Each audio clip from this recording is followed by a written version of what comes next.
Hello everyone, this is Matt from Real World Review, and today we're going to change the screen on the LG V30. So the tools that you will need are a PH000 bit, a flat razor blade of some sort, a pick of some sort, a playing card, and some heat. So when you want to replace the screen, it either comes with the entire display or it comes with the display with the frame. In this situation, it came with the frame, so pretty much we're going to be taking everything out of this phone. So the first thing you want to do is heat up the back and remove it. So you want to heat up the edges so you can get a razor blade in there and put a card or pick in there. I prefer a playing card just because it is a little bit easier to cut through the adhesive. What you want to do is cut through the edges, adding heat when needed. I generally recommend working on the bottom, then the sides, and then lastly the top. And remember, before working on phones, always turn off the phone, like I forgot to.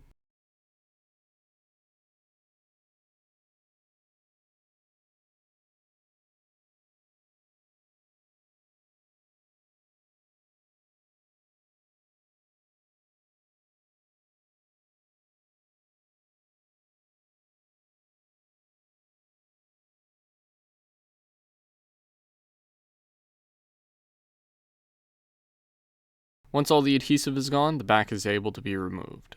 You want to clean up the adhesive from the back, but we'll deal with that later. You can clean up the adhesive on any of the black panels on the phone because those won't be changed. So the next thing you want to do is remove all the Phillips screws. They don't go in any particular order, but you want to make sure to keep them in order, just in case.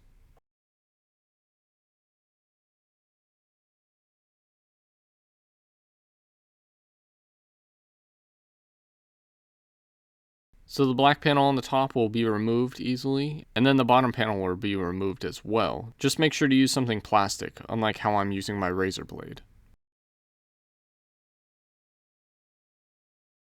Once those are off, you can unplug the battery, and then also you can remove the SIM card tray if you haven't done that already.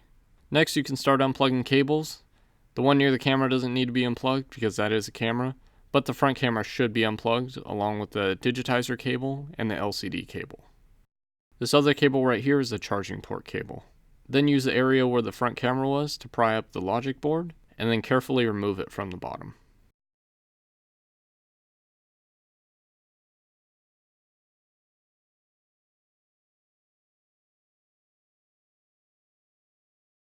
Next, there's going to be two screws holding in the charging port, and then use a pick like this to kind of pry it out. Be careful not to bend that cable too much or else you may damage it. Also be careful around that microphone, and if the filter kind of falls off, you can just move it back into place. Next, you can remove the screw where the headset jack is, and remove that. But right now I'm going to use a flathead to remove the vibrating motor. Next, you can use that flathead or razor blade to remove this. Be very careful because in this situation I did actually tear that cable and I had to replace the piece.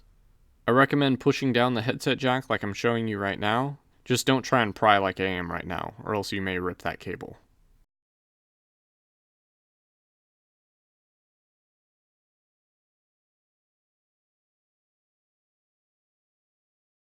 Next, you want to remove the front microphone and then the earpiece.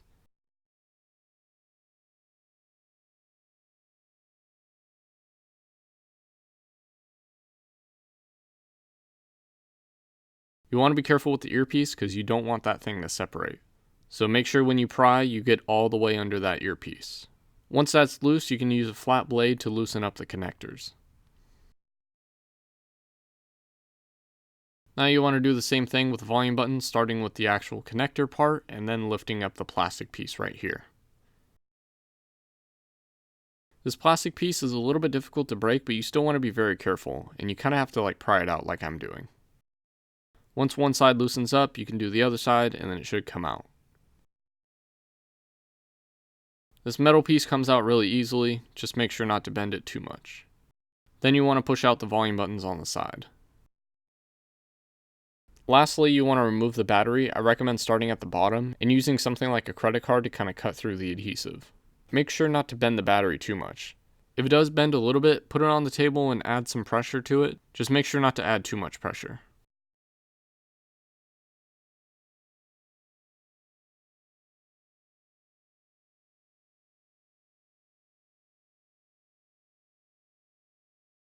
Now the last thing you may or may not need to remove is this little piece for the water resistance for the SIM card area.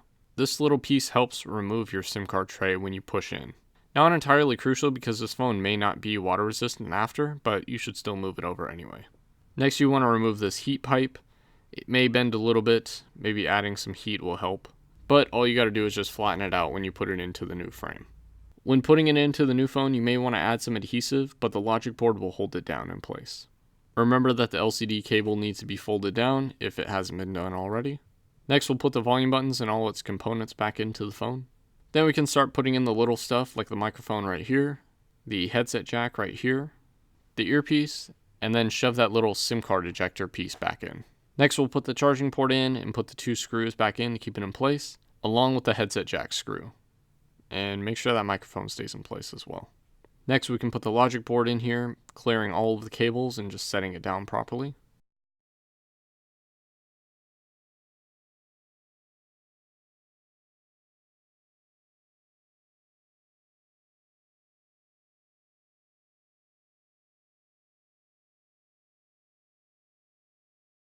Now you can try and reuse this adhesive for the battery, but I would recommend just putting your own adhesive in there. Now we can set the battery back in there. It should fit pretty snug, along with the front camera on the top. Make sure everything's plugged in and put in the bottom panel. We can add some screws to keep it in place as well. And then put in the top panel.